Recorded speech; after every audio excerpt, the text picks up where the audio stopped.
برادران اسلام معزز سامعین کرام السلام علیکم ورحمۃ اللہ وبرکاتہ۔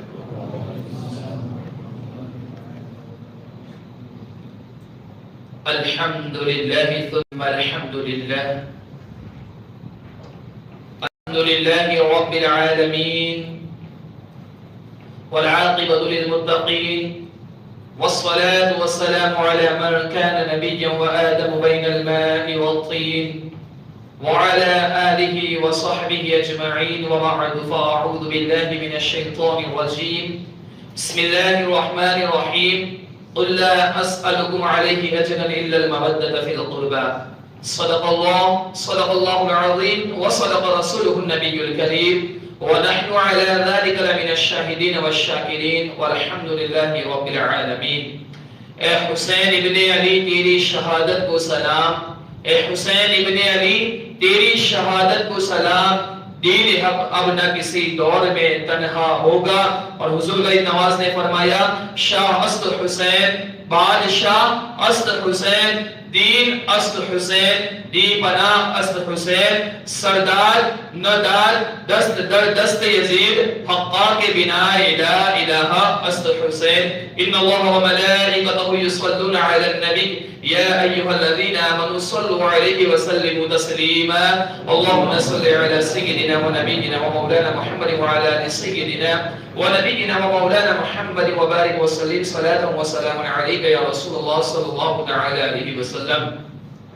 چونکہ رات بھی بہت چھوٹی ہے، حالانکہ تفصیل سے بات کی جائے تو یہ چند منٹوں کی جو تقریر نہیں ہے، لیکن لوگوں کا لحاظ کرتے ہوئے، لوگوں کے ٹائم کو دیکھتے ہوئے میں زیادہ وقت نہیں لیتا، کیونکہ لوگوں کو کہیں صبح میں کچھ بچے ہیں جنہیں کالج جانا رہتا ہے، کسی کو کام دھندے پہ جانا رہتا ہے، اس لیے تھوڑی باتیں لیکن عمل کار۔ قل لا اسألكم عليه اجرا الا المودة في القربى، سورہ شعراء کی آیت کریمہ۔ اولا تو ہم نظر ڈالیں کہ آقا کی تبلیغ کتنی، میرے آقا نے کتنی تبلیغ فرمائی، اور ان تبلیغ میں میرے آقا نے کتنی مشکلات کا سامنا فرمایا۔ تو کہیں پر ہمیں نظر آتا ہے کہ ان دشمنوں نے کبھی میرے آقا کے راستے میں کانٹے بچھائے، کبھی کبھی میرے آقا کے جسم مطہر پر ان لوگوں نے کچرا ڈالا، میرے آقا کے دندان مبارکہ کو شہید کیا گیا، آپ کو پاگل کہا گیا، آپ کو آپ ہی کے وطن سے نکالا گیا، میرے آقا کے تعلق سے بے شمار چیزیں۔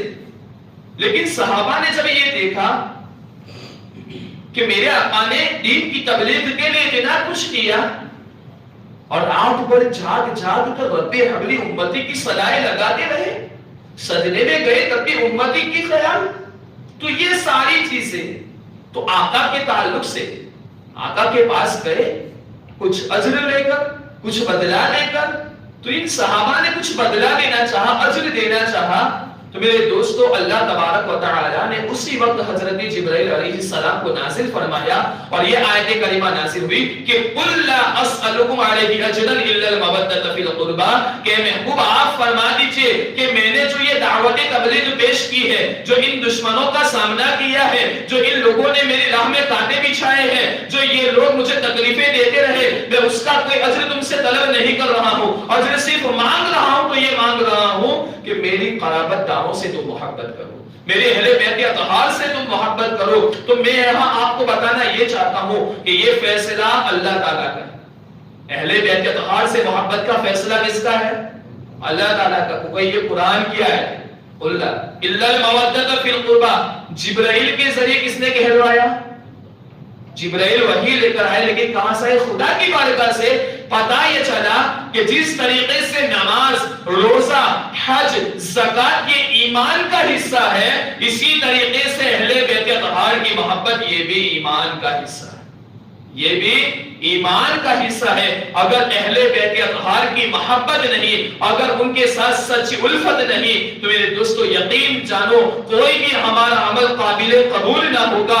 کیونکہ میں آپ کو سمپل سی مثال دے دوں، 6 کروڑ برس ابلیس نے سجدہ کیا، وہ جنت میں فرشتوں کا استاذ رہا، لیکن ایک تعظیم نہ کر پایا. اللہ تعالیٰ نے اس کی عبادتوں کو اس کے منہ پر مار دیا. آج وہی ہمیں سجدوں سے روک رہا ہے، آج وہی ہمیں عبادتوں سے روک رہا ہے. آؤ میں اہل بیت اطہار کی محبت کے تعلق سے بتاؤں کہ جس کے تعلق سے احادیث کریمہ میں بتایا گیا، من مات علی حب آل محمد صلی اللہ تعالی علیہ وسلم مات مؤمنا، کہ جو شخص اہل بیت اطہار کی محبت میں مرا اللہ تعالیٰ اسے ایمان عطا فرمائے گا. اور دوسری روایت میں ہے من مات علی حب آل محمد مات شہیدا، کہ جو شخص بھی اہل بیت اطہار کی محبت میں مرا اللہ تعالیٰ اسے شہادت کا درجہ عطا فرمائے گا. اور ایک روایت میں ہے من مات علی حب آل محمد بشرہ ملک الموت بالجنہ، کہ جو شخص بھی اہل بیت اطہار کی محبت میں مرا اللہ تبارک و تعالی ملک الموت کو کہتا ہے کہ اس بندے کو جنت کی خوشخبری عطا فرما دے. اور دوسری طرف اگر دیکھا جاتا ہے تو جو شخص بھی من مات علی بغض آل محمد، تو یہی روایت میں فرمایا گیا مات کافرا، کہ جو بھی بغض آل محمد میں مرا، اہل بیت اطہار کی عداوت میں مرا، اہل بیت اطہار کی دشمنی میں مرا، اللہ تعالیٰ اسے کافر کر کر مارے گا. اللہ تعالیٰ اسے کافر کر کر مارے گا. میرے دوستو تو یہاں سے ہمیں ایک قانون مل گیا، ایک قانون مل گیا کہ ہمیں جو بھی عبادتیں کرنی ہے اللہ کے رسول کے فرمان کے مطابق کرنی، اللہ کے رسول کے فرمان کے مطابق کرنی ہے. کیونکہ یہ کائنات کو اللہ تعالیٰ نے پیدا فرمایا رسول کی محبت میں، اس کائنات کو اللہ تعالیٰ نے پیدا فرمایا رسول کی محبت میں. اور یہ میں اپنی زبانی بات نہیں کر رہا ہوں، اللہ کے رسول صلی اللہ تعالیٰ علیہ وسلم فرماتے ہیں، حدیث قدسی ہے. حدیث قدسی کا مطلب الفاظ اللہ کے رسول کے مفہوم اللہ تعالیٰ کا. قرآن مجید کے بعد سب سے بڑا مرتبہ حدیث قدسی کا. اس حدیث قدسی کے اندر لولا لما خلقت محمد لولا لما خلقت الافلاک، اگر اے محمد تجھے پیدا کرنا مقصود نہ ہوتا تو میں زمین کو پیدا کرتا، نہ آسمان کو پیدا کرتا، نہ چاند و سورج کو پیدا کرتا، غرض کے کائنات کی کسی چیز کو میں پیدا نہ کرتا، یہاں تک کہ میں اپنے رب ہونے کا بھی اظہار نہ کرتا. تو پتہ یہ چلا کہ اس کائنات کو اللہ تعالیٰ نے پیدا فرمایا کس لیے؟ نبی کی محبت کے لیے. تو یہی چیزیں میرے دوستو اب آؤ اہل بیت اطہار کی محبت یہ ہمیں بتایا گیا، یہ صحابہ پر نہیں تھی. ہم صحابہ والے بھی ہیں نا، ہم محبت کرتے ہیں کہ نہیں صحابہ سے؟ شیعہ اور ہمارے اندر یہی فرق ہے، ہم بھی ترتیب صحابہ سے پیار کرتے ہیں. ہم مانتے ہیں کہ اللہ کے نبی کے بعد سب سے بڑا مرتبہ حضرت ابوبکر صدیق کا، اس کے بعد حضرت عمر فاروق اعظم کا، اس کے بعد حضرت عثمان غنی کا، اس کے بعد حضرت علی کا. وہ لوگ ڈائریکٹ کس کا مانتے ہیں؟ ان تینوں خلفاء کو چھوڑ کر سیدھے حضرت علی کو. یہ عقیدے کی بات ہے اس لیے میں بتا رہا ہوں. لیکن آؤ ان صحابہ کا طرز عمل دیکھو، ان صحابہ کا طرز عمل دیکھو. خلیفۃ المؤمنین حضرت عمر فاروق اعظم منبر رسول پر جلوہ فرما ہے. حضرت امام حسین مسجد کے اندر تشریف لاتے ہیں، مسجد کے اندر تشریف لانے کے بعد حضرت عمر فاروق اعظم سے فرماتے ہیں منبر سے نیچے اتر جائیے، اس لیے کہ یہ میرے نانا جان کی جگہ ہے.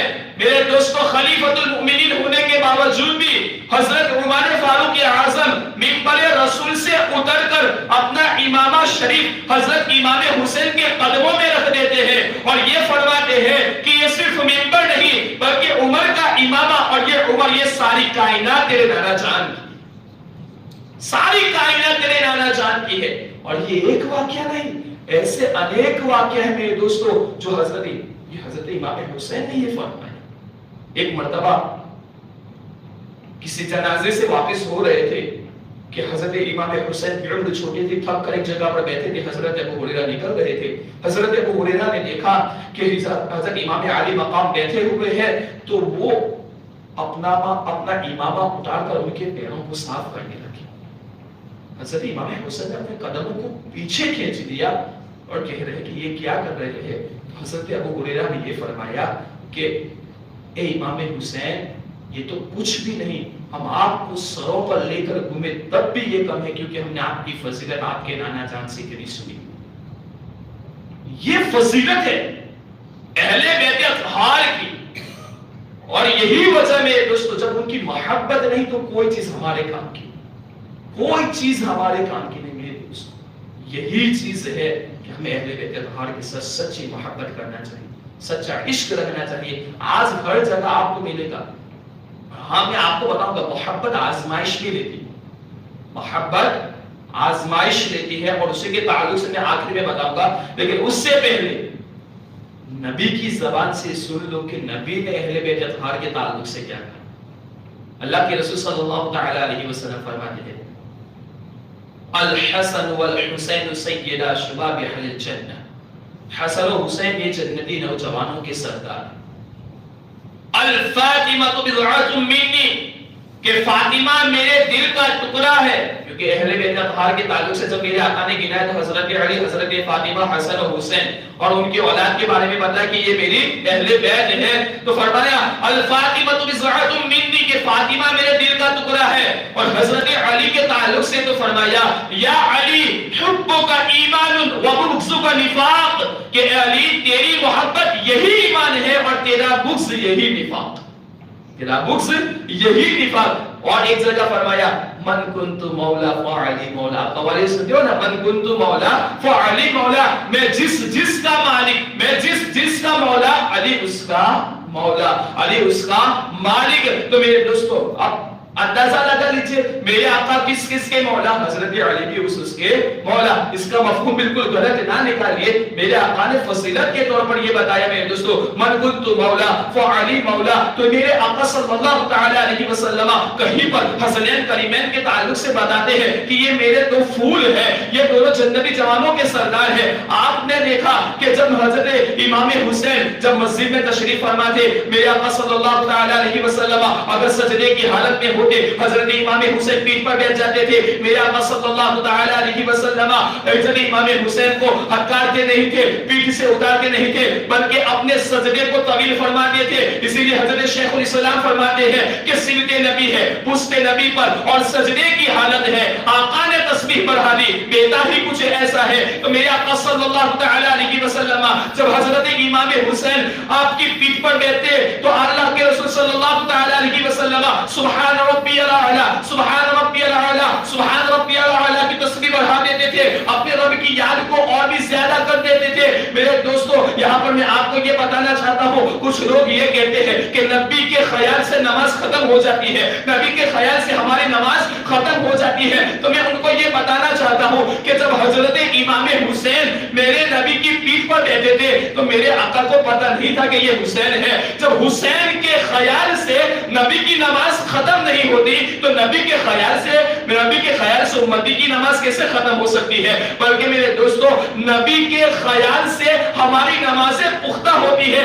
یہی تو وجہ ہے کہ تشہد کے وقت اللہ تعالیٰ نے السلام علیکہ ایھا النبی رکھا، السلام علیکہ ایھا النبی رکھا، کہ تاکہ ہم جب یہ پڑھے تو ہمارا خیال ہمارے آقا پر چلا جائے۔ بہرحال ایک مرتبہ میرے دوست کو پیارے آقا صلی اللہ تعالی علیہ وسلم کے کندھے پر بیٹھے تھے، آقا کریم صلی اللہ تعالی علیہ وسلم کی زلفیں مبارک پکڑ کر کبھی کھیل رہے ہیں۔ یہ ایسے نواز ہیں کہ جن کے تعلق سے میرے آقا نے فرمایا من احبہما فقد احبنی ومن ابغضہما فقد ابغضنی، کہ جنہوں نے حسنین کریمین سے محبت کی گویا کہ اس نے مجھ سے محبت کی، جن لوگوں نے ان سے عداوت رکھی گویا کہ ان لوگوں نے مجھ سے دشمنی رکھی، اور اللہ کے رسول کے ساتھ دشمنی یہ جہنم کا ٹھکانہ ہے۔ یہ اہل بیت اطہار کی محبت کا نتیجہ ہے میرے دوستو، اور یہی تو وجہ ہے کہ اتنا نہیں بلکہ اللہ کے رسول صلی اللہ تعالی علیہ وسلم نے ارشاد فرمایا حب علی یاکل الذنوب کما تاکل النار الحطب، کہ علی کی محبت گناہوں کو ایسا کھا جاتی ہے جیسا کہ آگ لکڑی کو کھا جاتی ہے۔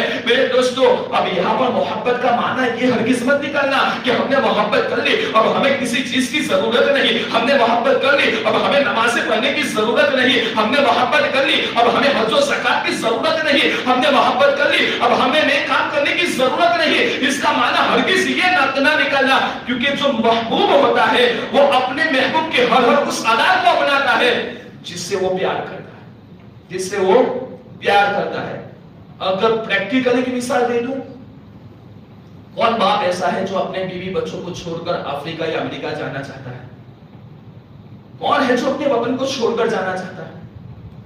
انگلینڈ ہر جگہ ودیش میں ہے، کون چیز انہیں وہاں لے جاتی ہے؟ یہ بیٹے کی محبت، آل و اولاد کی محبت، یہ انہیں وہاں لے جاتی ہے۔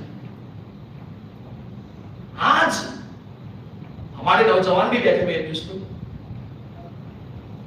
آج کچھ محبت کی چیزیں اور بھی چلی ہیں، کیا کرنے کے لیے تیار نہیں بتائیے؟ ہر چیز کرنے کے لیے ہم تیار، ہر جگہ جانے کے لیے تیار، کیونکہ محبت تقاضا ہی اتنا کرتی ہے کہ جو چیز اپنے محبوب کو پسند ہو وہی محب کرتا ہے، جسے وہ پیار کرتا ہے اس کو جو چیز پسند ہو وہی چیز وہ کرتا ہے۔ تو اب آپ بتائیے، جو امام حسین سے محبت کا دعویٰ کرے اور نمازیں نہ پڑھے تو کہ ہماری محبت صحیح ہے؟ جو اہل بیت اطہار سے پیار کرے، زبانوں پر جھوٹ لائے کہ ہماری محبت صحیح ہے، جو یہ دعویٰ کرے کہ ہم حسین ہی ہے اور سچ نہ بولے، سچائی کا ساتھ نہ لے، تو کہ یہ ہماری محبت صحیح ہے؟ یہ صرف دعوی محبت ہے، اور دعوی محبت سے کچھ نہیں ہوتا۔ اور میں نے ہمیشہ کہا ہے کہ محبت جو ہوتی ہے وہ آزمائش دیتی ہے۔ آؤ کربلا کے میدان میں آپ کو لے جاؤ، کربلا کے میدان میں اس محبت نے کیسے آزمائش لی۔ حضرت امام حسین کے ساتھ جتنے بھی رفقا گئے تھے، جتنے بھی آپ کے ساتھی گئے تھے، حضرت امام حسین رضی اللہ تعالی عنہ ان کی ایک جماعت جب بیٹھی، حضرت امام حسین نے اپنے رفقا سے فرمایا کہ آپ چلے جائیے، یہ لوگ میری جان کے دشمن ہیں، یہ لوگ میری جان کے دشمن ہیں، اور ان لوگوں کی جان کے دشمن ہیں جو میری مدد کرنے والے ہیں، تو تم میں سے جو بھی جانا چاہتا ہے چلے جائیے، اور آپ اگر چلے جاؤ گے تو مجھے کچھ برا نہیں لگے گا۔ حضرت امام حسین نے جب یہ کہا تو جتنے بھی رفقا بیٹھے ہوئے تھے کوئی بھی وہاں سے نہیں ہلا، کوئی بھی وہاں سے، محبت تھی نا، کوئی بھی وہاں سے نہیں ہلا، کوئی بھی وہاں سے نہیں گیا۔ محبت یہ آزمائش لیتی ہے۔ میرے دوستو، حضرت امام حسین نے یہ فرمایا ان رفقا سے، ان نفوس قدسیہ سے یہ فرمایا کہ تم یہ چاہتے ہو کہ تم چلے جاؤ گے تو کل قیامت کے دن نانا جان کو کیا منہ دکھاؤ گے؟ حضرت امام حسین نے ان رفقا سے فرمایا کہ جاؤ، آپ کی ضمانت کی ذمہ داری میں لے رہا ہوں، آپ کی ضمانت کی ذمہ داری میں لے رہا ہوں، آپ اپنی جانوں کو خسارے میں نہ ڈالیں۔ لیکن میرے دوست اس کے باوجود بھی کوئی نہیں اٹھا، یہ محبت، کوئی بھی وہاں سے نہیں اٹھا۔ اور پھر میرے دوست حضرت امام حسین نے فرمایا کہ تم یہ چاہتے ہو کہ لوگ تمہیں تانا دیں گے، لوگ تمہاری برائی کریں گے کہ امام حسین کو اکیلا رکھ کر وہاں سے چلے آئے، تو آؤ ہمارے گھر کا ایک ایک بچہ لے کر چلے جائیں۔ یہ کہنا کہ امام حسین نے ہمیں کام سے بھیجا، پھر بھی کوئی وہاں سے نہیں اٹھا، کوئی بھی وہاں سے نہیں گیا۔ پھر حضرت امام حسین نے ایک اور تدبیر اپنائی کہ چراغ جل رہا ہے، کہیں جانے میں کسی کو شرم محسوس نہ ہو، اس لیے حضرت امام حسین نے اس چراغ کو بجھا دیا۔ آپ نے دیو کے دینے چلا، اس چراغ کو بجھا دیا، لیکن جب دوبارہ چراغ کو چلایا تب بھی وہ لوگ وہیں پر بیٹھے تھے۔ تو ان رفقا نے فرمایا اگر یہ اس چراغ کے پروانے ہوتے تو کب کے چلے جاتے۔ اے امام حسین، حضرت مسلم اور سجا یہ جو کھڑے ہوئے کہ اے امام، جب تک ہماری جان میں جان ہے ہم نیزے سے وار کریں گے، نیزہ ٹوٹ جائے گا، تلوار سے وار کریں گے، تلوار ختم ہو جائے گی، پتھر سے وار کریں گے، پتھر بھی ختم ہو جائیں گے، تو آپ کے قدموں میں جان دے دیں گے، لیکن یہاں سے نہیں جائیں گے۔ یہ محبت آزمائش لے رہی، محبت یہاں سے نہیں جائیں گے۔ اور کہ اللہ تعالیٰ ہمیں جلا دے پھر زندہ کرے، جلا دے پھر زندہ کرے، پھر بھی امام ہم آپ کے قدموں پر جان دے دیں گے، ہم آپ کے قدموں پر جان دے دیں گے۔ امام علی مقام نے کہا تھا، کوئی نہیں گیا، کیونکہ امام حسین کے ساتھ ان کو سچی محبت تھی، سچی الفت تھی، سچا پیار تھا۔ اے مومنو، آج بتاؤ، کبھی ہمیں کہا گیا کہ پہاڑوں سے چھلانگ مارو، ہمیں کبھی کہا گیا کہ پتھروں کو ہمیں توڑنا ہے، کبھی ہمیں کہا گیا ارے یہی تو کہا جا رہا ہے ہم سے، اللہ کے رسول نے یہی تو فرمایا کہ فجر کی نماز کو فراموش نہ کرو، ظہر کی نماز کو نہ چھوڑو، صلاۃ وسطیٰ کو نہ چھوڑو، اس کی اہمیت کو سمجھو۔ لیکن میرے دوست، آج محبت کا ہم دعویٰ کر رہے ہیں، نمازیں چھوڑ رہے ہیں، رسول کے طور و طریقے پر نہیں ہے۔ آج اہل بیت اطہار نے جو ہمیں بتایا ان طور و طریقے پر ہم نہیں ہے، تو آج ہماری محبت کا دعویٰ بالکل غلط۔ صرف دعویٰ ہے محبت کا. جو کربلا کے میدان میں تھے انہوں نے دعویٰ نہیں کیا تھا, انہوں نے محبت کی آزمائش میں وہ کھڑے اترے تھے. اور آج کے وقت میں صرف 5 وقت کی نماز پڑھنا, ہر برائی سے دور رہنا, اہل بیت اطہار کے راستے پر چلنا, یہی سب سے بڑی محبت ہے. ہمیں جو بتایا گیا کہ اہل بیت سے محبت کرو, اس میں میرے آقا کا کوئی فائدہ نہیں, اس میں فائدہ ہمارا ہے, ہماری آخرت بنتی ہے, ہمیں جنت ملتی ہے, ورنہ کسی اور کا فائدہ نہیں. اہل بیت اطہار کی محبت میں فائدہ کتنا, حالانکہ بہت ہی لمبا موضوع ہے, لیکن میں سمیٹتا ہوں بہت ہی جلدی میں, تاکہ یہاں بالکل ترتیب وار بیان نہیں ہوا ہے, ورنہ آج 5واں دن ترتیب وار بیان ہوتا تو آپ کو اور بھی مزہ آ رہا ہے انشاءاللہ ان بیانات میں. لیکن یہ اہل بیت اطہار کے تعلق سے بتایا گیا. اللہ کے رسول نے فرمایا حبی وحب آل محمد سبعنا, میری اور میرے اہل بیت کی محبت 7 مشکل جگہوں میں تمہیں فائدہ دے گی. کتنی بولیے آپ, تاکہ مجھے بھی سمجھ میں آئے کہ تمہیں سمجھ میں آ رہا ہے. کتنی, اور وہ بھی کتنی مشکل جگہوں. 7 مشکل ایسے مقامات ہیں جہاں میری اور میرے اہل بیت کا مطلب ہوتا ہے گھر, یعنی میرے گھر والوں کی محبت تمہیں فائدہ دے. وہ 7 مشکل مقامات کو عند الموت, موت کی وقت,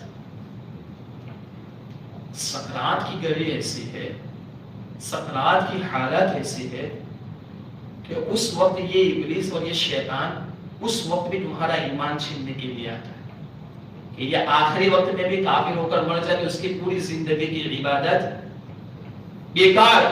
انسان پوری زندگی عبادت کرے, صرف ایک ہی کلمہ ایسا بول لے جو کفر تک پہنچ جائے تو پوری عبادت ہماری ختم. تو اس وقت جب سکرات کا عالم ہو, اور اس وقت جب شیطان ہماری ایمان پر حملہ کر رہا ہوگا, تو میرے آقا نے فرمایا کہ اس وقت میری اور میرے آقا کی محبت تمہیں کام آئے گی, یعنی تمہارا ایمان بچے گا اور اللہ تعالیٰ تمہارے ایمان کی حفاظت وہاں پر فرمائے گا. اور دوسری جگہ وعند القبر, قبر کے وقت, قبر کی حالات تو آپ جانتے ہو. اس زمین پر بہت تیز قدم رکھتے ہو نا, تو یہ زمین کہتی ہے کہ میرے اندر آ کر دے تیری پسلیاں کر. زمین پر تیز قدم رکھتے تو یہ زمین ہمیں آواز دیتی. کچھ لوگوں کی قبر تنگ ہو جاتی ہے, کچھ لوگوں کی ہڈیاں بھی نہیں بچتی. اس وقت میرے آقا فرما رہے ہیں کہ یہاں میری اور میرے آقا کی محبت تمہیں کام آئے گی. وعند النشر, قبر سے جب تم اٹھاؤ جاؤ گے, اس وقت میرے آقا فرما رہے ہیں کہ اس وقت بھی میرے اور میرے آقا کی محبت تمہیں کام آئے گی. وعند المیزان, میزان کے وقت میرے اور میرے محبوب بندے یعنی میرے آقا کی محبت تمہیں کام آئے گی. وعند الصراط, اور صراط مستقیم پر تمہیں یہ محبتیں کام آئے گی. یہ مشکلات ہیں جو ایسے مقام ہے کہ جہاں پر کوئی کسی کے کام نہ آئے گا. حساب و کتاب ہوگا تو اس وقت بھی نہ باپ بیٹے کے, نہ بیٹا باپ کے, نہ ماں بیٹی کی, نہ بیٹی ماں کے, کوئی کسی کے کام نہ آئے گا. اس وقت تمہیں میرے آقا اور میرے آقا کے اہل بیت کی محبت کام. یہ فارمولا میرے آقا نے بتایا کہ نماز پڑھو تو ایسی عشق کے ساتھ پڑھو کہ تمہیں 60 مقامات پر تمہیں کام آتا ہے, 60 مقامات پر تمہیں فائدہ پہنچائے. میرے دوستو, اس آپ جو بیٹھے ہو نا, یہ آپ کا وقت کوئی رائے گا اور بیکار نہیں, عبادت میں شمار ہے. اور یہ محبت میں جو آپ بیٹھے ہوئے ہو, اور یہ سلسلہ ہمیں جاری رکھنا ہے. ایسا نہیں کہ یہ تو ہر سال یہ واقعہ ہوتے ہیں نا, حج بھی ہر سال ہوتی ہے, نماز بھی 5 ٹائم ہوتی ہے, تو یہ اسلام کا طور طریقہ ہے. کوئی نئی چیز تو آنے والی ہے نہیں, کوئی نئی چیز آنے والی ہے کیا اسلام میں؟ اور کوئی نئی چیز ہے کہ جو آئے گی؟ قرآن بھی آ گیا, آخری رسول بھی آ گئے, اب کون سی نئی چیز آئے گی؟ یہ جو واقعات ریپیٹ کیے جاتے ہیں, یہ کہ ہماری نسلوں کے اندر یہ چیز باقی ہے, ہماری نسلیں یہ چیزوں کو باقی رکھے, یہ واقعات سے آگاہ ہو, تاکہ انہیں پتا چلے کہ صداقت پر کون ہے اور کذاب کون ہے, جھوٹا کون ہے, سچا کون ہے. انہیں پتا چلنا چاہیے, تاکہ نمازیں تو اور جگہ بھی ہوتی ہیں, نمازیں تو یہاں پر بھی ہوتی ہے. کربلا کے میدان میں آپ نے کیا دیکھا؟ سامنے والا جو گروہ تھا کہ لا الہ الا اللہ محمد رسول اللہ پڑھنے والا نہیں تھا. سامنے والا جو گروہ تھا کیا نمازیں ادا کرنے والا نہیں تھا. سامنے والا جو گروہ تھا کیا ان میں مسلمان نہیں تھے. حضرت امیر معاویہ کی اولاد میں سے تھا یزید. دونوں طرف جنگ ہوئی. تو فیصلہ کیسے کرو گے کون سچا ہے کون جھوٹا ہے؟ تو یہاں فیصلہ ہوگا کہ میرے آقا نے کن کو سچا کہا, میرے آقا نے کن کو جھوٹا کہا. میرے آقا نے کن کو سچا کہا, میرے آقا نے کن کو جھوٹا کہا. میرے دوستو, تو آپ جن کا دم بھر رہے ہو قرآن و حدیث کا مطالعہ کر کے دیکھو. کچھ لوگ ہوں گے جو تمہیں یہ نہیں بتائیں گے کہ اہل بیت اطہار کا مقام کیا ہے, ان کی محبت کا فائدہ کیا ہے, ان کی مسجدوں میں تالے لگتے ہوں گے. آپ خوش نصیب ہو کہ آپ کو اللہ تعالیٰ نے اپنے گھر میں ابھی بھی بٹھایا. کس کی وجہ سے بیٹھے آپ ابھی یہاں پہ؟ کس کی محبت میں بیٹھے ہیں؟ اہل بیت کی محبت میں بیٹھے ہیں نا. اور یہ بھی خدا نے اپنے گھر میں ان کی محبت میں بٹھایا ہے. ورنہ کچھ مسجدیں آپ کو ایسے بھی نظر آئیں گی جہاں پر وہ تالا لگا کر باہر چلے گئے ہوں گے. کچھ لوگ ایسے بھی نظر آئیں گے جو میدانوں میں بیٹھ کر نظر ادھر ادھر کی باتیں کر رہے ہوں گے. کچھ لوگ ایسے نظر آئیں گے جو موبائلیات میں ہوں گے. کچھ لوگ ایسے نظر آئیں گے جو ٹیلی ویژن پر ہوں گے. لیکن اللہ کا شکر ہے کہ اللہ نے اپنے گھر میں بٹھایا ہے. اللہ نے اپنے گھر میں بٹھایا ہے. اس لیے اہل بیت اطہار سے سچی محبت کرو. میرے دوستو, یہی ہمیں فائدہ دینے والی ہے. قبر ہو, حشر ہو, نشر ہو, میزان ہو, پل صراط ہو, جنت ہو, ہر جگہ ہمیں یہ چیزیں فائدہ پہنچانے والی ہے. موضوع بہت لمبا ہے میرے دوستو, لیکن میں وقت کا بہت پابند ہوں. وقت کے لحاظ سے میں اپنی تقریر کو یہی ختم کر رہا ہوں. صرف 2 مسائل جو میری عادت کے مطابق میں نے چہرے یا تلنا یہاں تک بیان کر دیا تھا. اب دونوں ہاتھوں کو کوہنیوں سمیت دھونا. کوہنیوں کے اوپر تک, کوہنیوں سمیت مطلب کوہنیوں کے اوپر, ناخن سے لے کر, یہ ناخن کے اوپری حصہ جو ہے اس سے لے کر کوہنیوں سمیت یہ ہاتھ دھونا, یہ فرض. 1 مرتبہ دھونا, یہ فرض. اب یہاں پر احتیاط یہ رکھنی, ایک بال کے برابر بھی اگر جگہ سوکھی رہ گئی تو ہمارا وضو نہیں. اب باریکیاں دیکھو اس میں. کبھی ناخن بڑے ہوتے ہیں تو ناخن کے اندر کا حصہ, یہ ہماری گھائیاں, دونوں انگلی کے بیچ میں جو جگہ ہے اسے گھائیاں کہتے ہیں. ٹھیک ہے, یہ جگہ انگلی کے آگے والی جو پیٹ والی جگہ ہے, یہ جگہ, ان جگہوں پر اگر آپ احتیاط سے پانی نہیں پہنچائیں گے تو آپ کا وضو, بال کی نوک تک پانی پہنچ گیا, اس کی جڑ تک پانی نہیں پہنچا, پھر بھی آپ کا وضو نہیں ہوگا. جب وضو ہی درست نہیں, شرط ہی نہیں پائی گئی تو پھر عبادت ہماری کہاں سے مقبول. تو آپ جو پانی لو پہلے مرتبہ, کبھی گرمی ہوتی ہے تو ہاتھ سوکھا ہوتا ہے, پہلے اسے گیلا کر دو, اور اس کے بعد جب پانی کو تو دونوں طرف, کچھ لوگ ہیں نا بس ایسا کر لیتے ہیں, یہ دونوں طرف پانی دیں گے نا تو دونوں طرف پانی اس طرف بھی اترے گا. پھر بھی میں تو کہ 3 مرتبہ دھلنے سے بھی وہاں تک پانی نہیں پہنچا تو 4تھی مرتبہ بھی آپ کو دھلنا پڑے گا. مگر 3 مرتبہ دھلنے سے پانی نہیں پہنچا تو پانی پہنچانا ضروری ہے. وہاں کم سے کم 2 بوند کا اس جگہ سے پانی کا بہ جانا ضروری ہے. گائیاں, یہ کھلال جب تک آپ نہیں کریں گے وہاں تک پانی, انگلیاں کبھی ملا ملا کے ہم وضو کرتے ہیں تو یہاں تک بھی پانی نہیں پہنچے گا. آپ ان باتوں کو سمجھ گئے. یہ سنت طریقہ ہے, انگلیوں سے اس طرح پانی لینا, یہ سنت طریقہ. پھر بھی نہیں پہنچ رہا ہے تو آپ ایسا کر کے بھی آپ اسے دھل سکتے. ایک مسئلہ تھا, شاید آپ ہی کے قبیلے سے کسی نے پوچھا تھا فون کے ذریعے کہ مولانا نہا کر جب ہم نکلتے ہیں تو کیا وضو ہو جاتا ہے؟ اعضائے وضو سے پانی کا بہ جانا یہ آپ کا وضو ہو گیا. اعضائے وضو, جو شخص غسل کرتا ہے وضو اس کا خود بخود ہو جاتا ہے, اس کو دوبارہ وضو کرنے کی ضرورت نہیں ہے, اس کا وضو ہو جاتا ہے. کوئی شخص ہے تالاب میں ڈبکی مار کے نکلا, اعضائے وضو پر پانی پہنچ گیا تو اس کا وضو, اب اسی وضو سے وہ قرآن بھی پڑھ سکتا ہے, نماز بھی پڑھ سکتا ہے. یہ سنت طریقہ ہے کہ ہمیں کلی کرنا ہے, ناک میں پانی چڑھانا ہے, 3 مرتبہ چہرہ دھلنا, یہ سنت طریقہ ہے. ورنہ آپ جو نہا کے باہر نکلتے ہو وہ اعضائے وضو پر آپ کا پانی پہنچ ہی جاتا ہے, کیونکہ جب تک اعضائے وضو پر پانی نہیں پہنچے گا تو آپ کا غسل بھی نہیں ہوگا.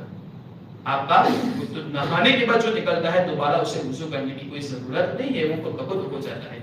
چوتھائی سر کا مسا کرنا میں نے آپ کو پریکٹیکلی بتایا تھا. مسا